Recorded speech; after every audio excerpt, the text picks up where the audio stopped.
Cook and food থেকে আপনাদের সবাইকে স্বাগত জানাচ্ছি। আজকে আপনাদের বানিয়ে দেখাবো আলু চিকেন কাবাব।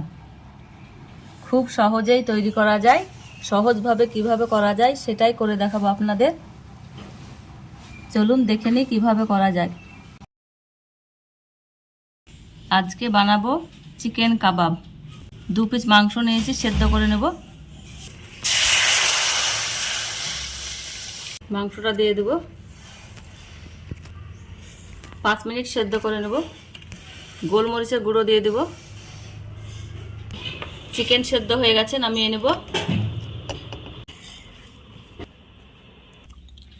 চিকেনটা একটা একটা করে ছাড়িয়ে নিয়েছি।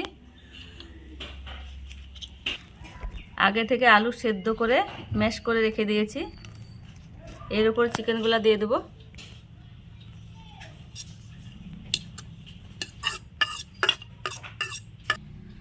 লঙ্কা কুচি,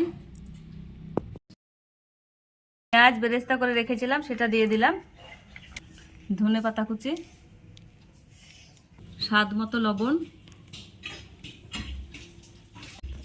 হলুদ গুঁড়ো, জিরে গুঁড়ো, কাবাব মশলা, শুকনো লঙ্কা ভেজে গুঁড়ো করে দিয়ে দেব। মেখে নেব।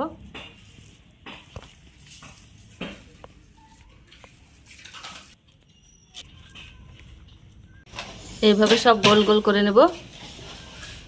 এইভাবে চ্যাপটা করে কাবাবের শেপ দিয়ে দেব। এইভাবে সবগুলা করে নেব। এইভাবে সব কাবাবের শেপ দিয়ে দিলাম। 2টো ডিম ভেঙে নিয়েছি, ফেটিয়ে নেব।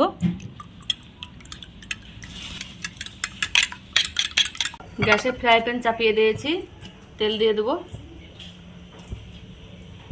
কাবাবগুলা ডিমে চুবিয়ে ভেজে নেব।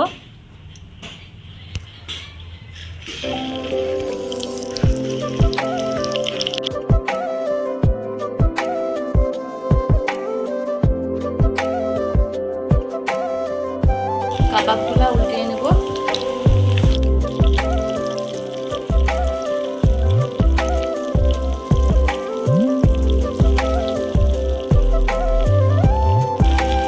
অল্প আঁচে ভেজে নেব।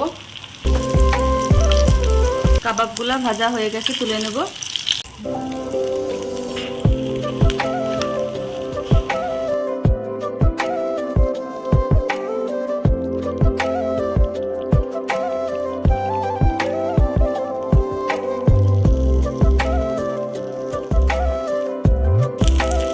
সবগুলা ভেজে নেওয়া হয়ে গেল। আলু চিকেনের কাবাব দেখুন কত সুন্দর হয়েছে, খেতেও দুর্দান্ত। নিজের প্রশংসা নিজেই করে ফেললাম। আপনারা একবার হলেও ট্রাই করে দেখবেন, ভালো লাগবে। ভালো লাগলে লাইক শেয়ার কমেন্ট করে দিবেন। যারা ইউটিউব থেকে দেখছেন, নতুন দেখছেন, তারা বন্ধু হয়ে যাবেন, বন্ধু হয়ে পাশে থাকবেন।